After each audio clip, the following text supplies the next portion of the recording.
HM గారు Satyanarayana sir మరియు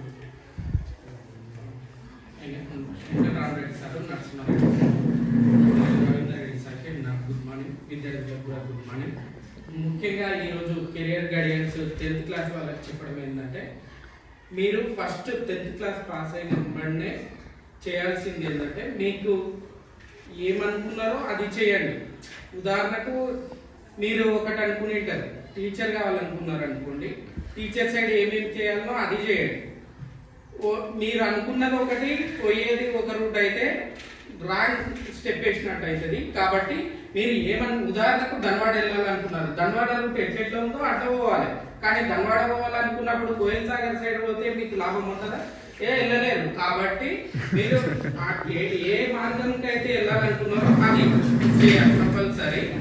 ఇంకొకటి, 10th పాస్ అయినా ఫెయిల్ అయినా ఏమీ బాధపడాల్సిన అవసరం లేదు, అధైర్యపడకండి. 10th క్లాస్ ఫెయిల్ అయిన వాళ్ళు కూడా మంచి, మీరు ఉదాహరణకు ఎలక్ట్రీషియన్ కావాలనుకున్నారు లేదా బైక్ మెకానిక్ కావాలనుకున్నారు. ఎలక్ట్రీషియన్ కావాలనుకున్నప్పుడు ఎలక్ట్రీషియన్ లో మంచిగా మీరు క్లిక్ కావాలి, అందుట్లో మీరు గొప్పగా ఉండాలి. అందుట్లో ఏ విధంగా చేస్తారనేది మీరు మీ యొక్క ఏంటంటే అందులో మంచిగా ట్రై చేయాలి. మీరు గొప్ప స్థానానికి వెళ్ళే విధంగా ఉండాలి. అదే విధంగా ఇంకొకటి, ఇంటర్ తర్వాత ఏపీఆర్ జేసీ కానీ సెట్స్ ఏపీఆర్ జేసీ ఉంటుంది, గురుకుల సెట్లు ఉంటాయి. కాబట్టి దానికి మీకు 10th క్లాస్ లో ఉన్న ముఖ్య అంశాలను ఒక్కసారి చదువుకున్నా కూడా ఈజీగా వచ్చే ఛాన్స్ ఉంటుంది. నేను ఏపీఆర్ డీసీ చదివేటప్పుడు సిల్వర్ జూబ్లీ కాలేజ్ ఎంట్రన్స్ అప్పుడు నా బుక్ లో ఉన్న ముఖ్య అంశాలు రాసుకొని నేను సొంతంగా ప్రిపేర్ అయ్యి నేను వచ్చిన సీటు సంపాదించుకున్నా. అదేవిధంగా మీరు కూడా మీ 10th క్లాస్ లో ఉన్న బుక్ లో ఉన్న ముఖ్య అంశాలు చదువుకున్నా కూడా ఈజీగా ఏదైనా ఎంట్రన్స్ రాయగలుగుతారు.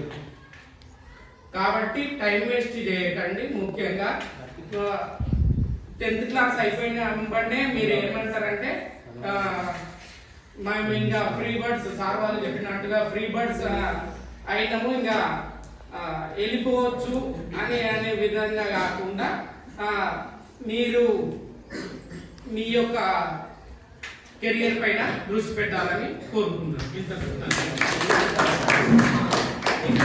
పీఈటీ కావాలనుకుంటే ఇంటర్ ఏదైనా ఏ సబ్జెక్ట్ అయినా తీసుకోవచ్చు. తీసుకున్న తర్వాత ఇంటర్ తర్వాత యూజీబీపీడీ ఉంటుంది. యూజీబీపీడీ చేస్తే అట్లా పీఈటీగా రాసుకోవచ్చు. తర్వాత డిగ్రీ తర్వాత బీపీడీ చేయాలి. బీపీడీ తర్వాత కూడా మీరు జూనియర్ లెక్చరర్ గా పీడీగా వెళ్ళాలనుకుంటే ఎంపీడీ చేయాలి.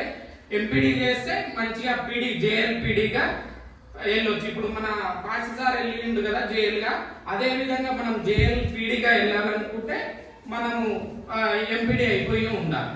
ఓకే.